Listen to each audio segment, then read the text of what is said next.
Greek Prime Minister and the Russian President talking on the phone. I mean, really? Is this serious?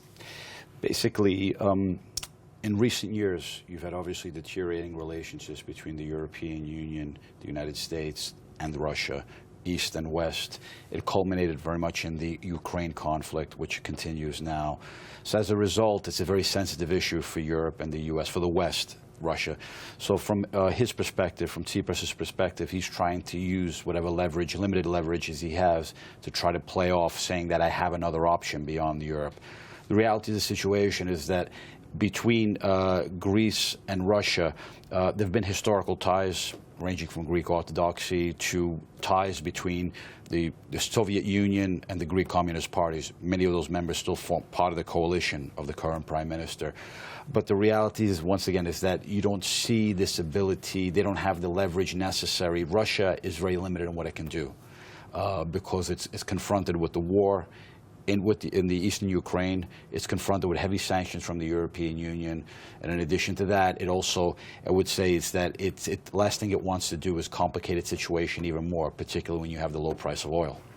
Because, I mean, we heard some of the speeches in the Greek Parliament today, and people on both sides of the debate are saying that this argument about when money is repaid and the price Greece pays in terms of austerity, it really goes to the core of Greece's place in the European Union. So to suddenly turn to Russia really would be the nuclear option.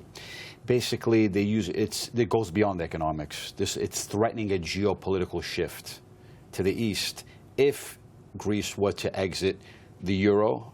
And that would also imply, not an exit from the European Union, but if it would exit the euro, it would reduce it to rogue status within Europe. And once it reduces that rogue status, it would start to play its cards differently. This is the theory behind it.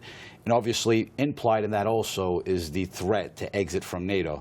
And many within Tsipras's party, up until the recent past, were calling for Greece to exit NATO, and this causes huge concern with the United States. So in this, it's a very complicated situation. It's a combination, just not economics, but geopolitics also. Now, Greece did actually have the money to repay the IMF this time around. Why did it choose not to? The bottom line is it's trying to buy more time. Right now he's confronted, Tsipras is confronted with dissension within his own party, particularly from the far left of his own party. And the last thing he wants to do is leave power. Remember, there's a government that came into power making many promises. When people who come from the fringes of politics and common politicians will often say whatever it takes to get into power. Once they're in power, they'll do whatever it takes to stay in power. So I think we see a perfect example here, is that he's trying to shuffle between the far left of his own party, dissent there, and also dealing with the European Union. Up till a couple of days ago, he was saying that there was a solution was in sight. And then today he winds up saying that what was offered on the table was absurd. So he's doing a language of doublespeak also. That reflects this shifting in situation. I mean, he has got a lot of plates spinning, as you say. He's trying to satisfy domestic concerns and pay the bills. His deadline was June 5th today. The reality is that he's now going to take an extra 30 days till the end of the month to bundle all of his payments. The last time a country did this with the IMF was Zambia in Africa during the 1980s. So it shows you the state of the desperate state that Greece is in right now. If he manages to make a deal by the end of the month, in my opinion, it'll be only a temporary deal. It buys him more time, a few more months. Unless he's going to make a long-term solution to the current situation, you'll see a constant process, a game of brinksmanship being played over and over. I mean, I'm sure we all know the feeling of payment deadlines being missed, but this is different because there is really a risk of Greece leaving the euro, or at least that's what we hear, or is this just another false alarm? Even beyond leaving the euro is complete bankruptcy. I mean, this tranche of 7.2 billion euros was supposed to have arrived in the autumn, more than 6 months ago. Greece has been living and surviving on basically what's in the till right now, and there's very little left in the till. It won't carry it till the end of the month.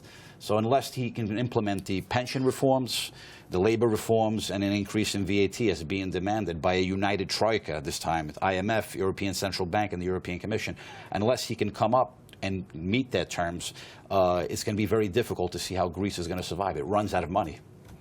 And what about, finally, this threat to take the decision to the electorate, hold a snap election or hold a referendum? Again, is that a risk he's willing to take, do you think? The question is time. You need time to organize an election. If that election winds up, it takes a few weeks.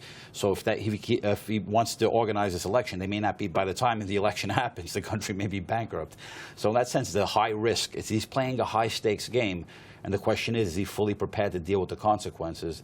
My opinion is you have political amateurs playing a high-risk game and not learning on the job, not realizing the extent to what they're dealing with. And once again, they're just learning on the job. It's a critical time. And are these people prepared to deal with it?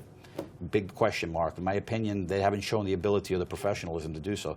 They've had since late January of 2015, since they won the election, to come to the table to deal and negotiate seriously. And most of it's been a waste of time. OK, Marco Vincenzino, we'll see you at the next Greek debt crisis. Thanks very much for your analysis tonight.